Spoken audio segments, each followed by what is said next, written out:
Hi, my name is Royina. I have type 1 diabetes and welcome back to my channel. Today's video, I want to share with you guys what I eat throughout the day, how it is that I manage my food cravings, and what are my thoughts about body goals, diet, exercise, and what we should look like in society. So, I hope you enjoy it. Hey guys, so the first thing that I do when I wake up in the morning is have hot water with a bit of lemon at the bottom. This is apparently detox water, so it helps flush out toxins and it helps control edema, which is basically water retention. So I just started this recently and I've been finding it quite useful. And then the next thing that I do is I have tea. Okay, so the first thing that I do before I even plan out my meal for the day is that I have to test my blood sugar. So this one old style machine that I'm using by Contour, I think it's Contour TS or the original one, I don't know. So this is something that I hated when it happens, is that my fingers just will not bleed, because then you have to like prick it multiple times.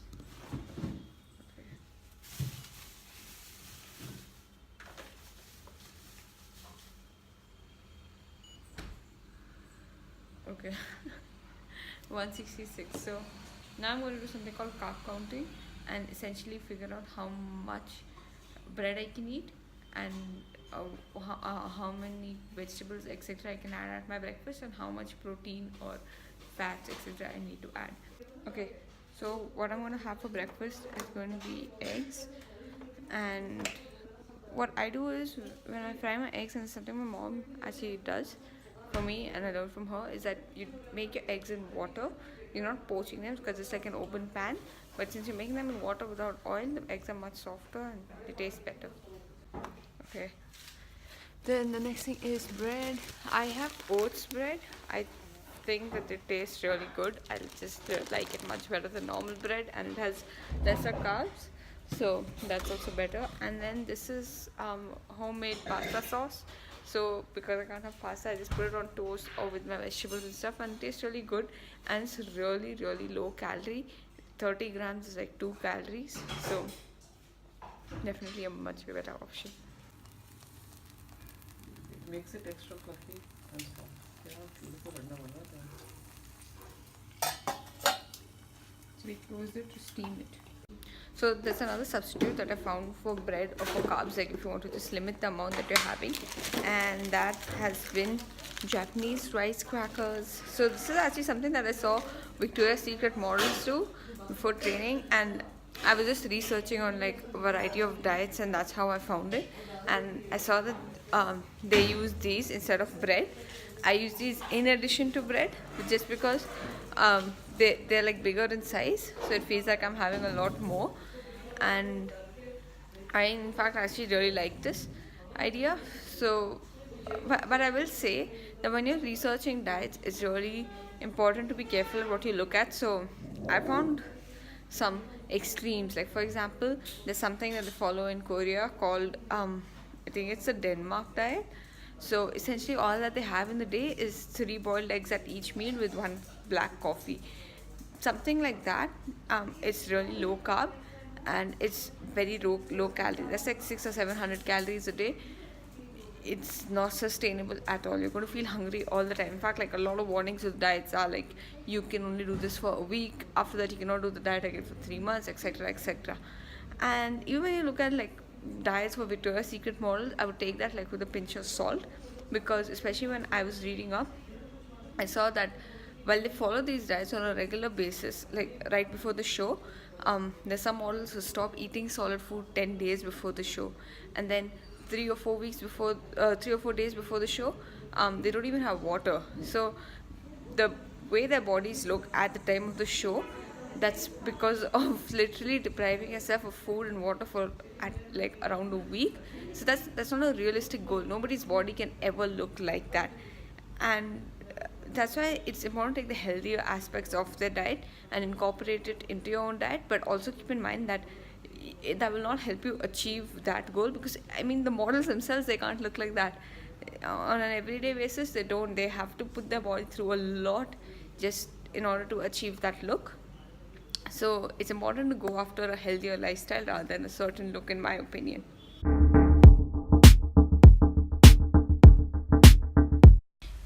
So whenever I post videos about my food, about my diets, etc., I'm not encouraging weight loss. I'm not encouraging people to have unrealistic body standards. All that I'm saying, all that I'm trying to show you guys is what I do in order to be fit or in order to stay fit. So the thing is that a lot of us, and especially I can say that this is true for me, when I look at pictures of models, etc., online who are my age or who are some younger than me, I look at what they look like and I wonder why with my diet and exercise program I am unable to look like that. But what I've realized now is that we shouldn't aspire to look like people who are extremely thin or extremely unhealthy, or who have to look that way by following a really unhealthy regime. It's really hard to not feel insecure about yourself and about your body and about the way you look when you look at people like that. But what I've realized is, so before I was diagnosed, I lost a lot of weight, as this happened with type 1 diabetics, and I weighed about 42 kilos and my body was starving, it was dehydrated, everything, and I still didn't think I was thin enough, and I still didn't think that I looked anywhere close to what they look like. And that's because that's just an unrealistic standard. It has nothing to do with weight, it has nothing to do with healthy living. It's just something that you can't achieve. There's so much makeup, so many lighting, Photoshop, etc. So many things are involved in just looking like that. So I think what we should all aim to be is simply fit. So if you're able to run a mile or so, I don't know if I can do it myself, but if you're able to exercise without getting out of breath, if you're able to climb a flight of stairs without getting tired, if you're able to really exercise, push your body to its limits, and you look at yourself in the mirror and you think that, okay, I look fit, I look strong. That's what is most important. And I've seen a lot of actors actually propagate this movement of strong is beautiful, and I agree with it so much, because strong bodies look completely different. You don't have thigh gaps when you have a strong body. Many times you don't even have abs like what one would expect them to look like, but you're strong, you're fit, you're healthy, and you know it. And I think that's the most important feeling to have. So when I'm showing you guys my diet, what I'm trying to show you is the healthier options that I take, but at no point am I starving myself. I don't go below, and this is somewhat a context of my diet, but I do try to hit about 1,000 to 1,100 calories a day, and that may be less for some other people as well. So if you feel that your body needs a bit more than that, you need to adjust your calories according to your exercise, your intake, etc. But all I'm trying to show you is the food options that I eat, how I make healthier swaps, and how you guys could try that as well. And I have to be extremely careful about my diet, as would anyone else, but because I have type 1 diabetes, it's even more essential for me to ensure that I'm on a healthy diet and a healthy lifestyle, because just a little bit of imbalance can lead me back into DKA. I can go into coma. So my life hangs in the balance, as would anyone else's when they're following diets. So I would not, the life that I live, I try to ensure that it is the healthiest possible life I can. And I've actually stopped weighing myself completely, because I realized that every time I weighed myself, I got so obsessed or fixated with that number.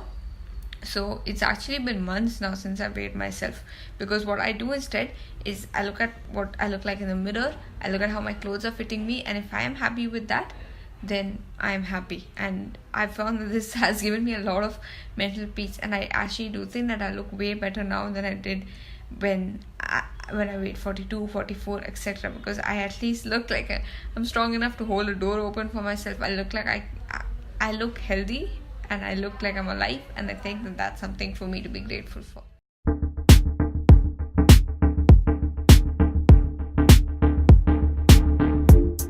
So my blood sugar is a bit on the higher end, so for lunch I'm not having much, not too many carbs.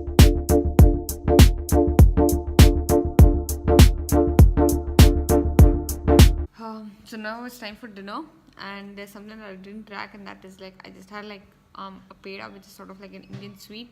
I had one of those. My blood sugar is again a bit on the higher end, So I'm going to compensate for that with dinner, and for dinner all that I'm going to have is grilled chicken and some vegetables. I also have to admit that I had a bit of chocolate today, so I had these chocolates from Dubai. They're pretty good.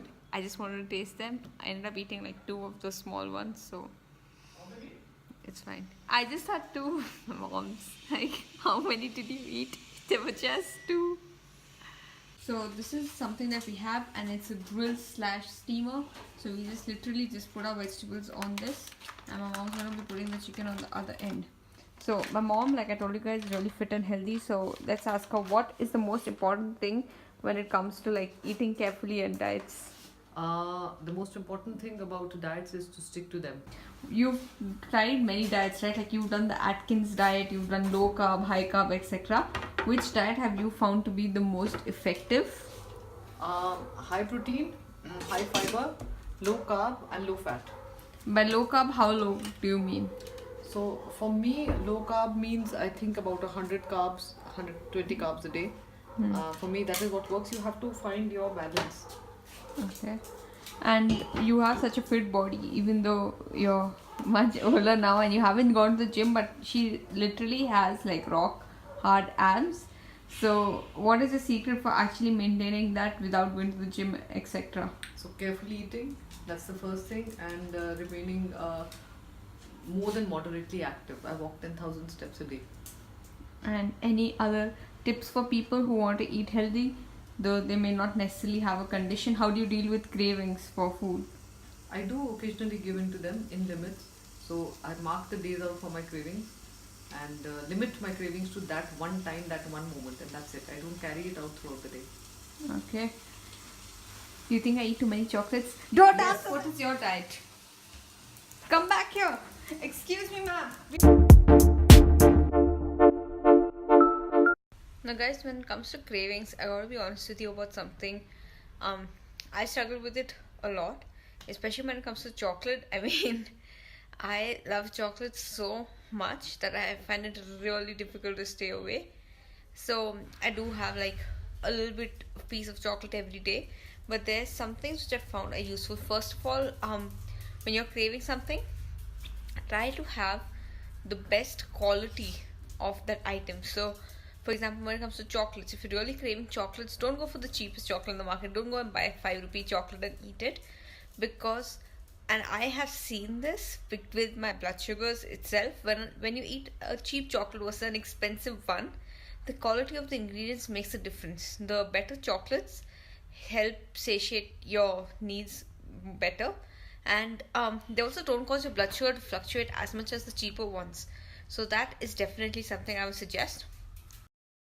Another thing that I do is whenever I am really craving sweet but I know that I can't have anything right now, I make myself a tea bag tea in a fruity flavor, so, or in a peppermint flavor. So either I'd go for mint or I go for something such as strawberry, or you even get like these dessert flavored ones which come in like tiramisu flavors, etc.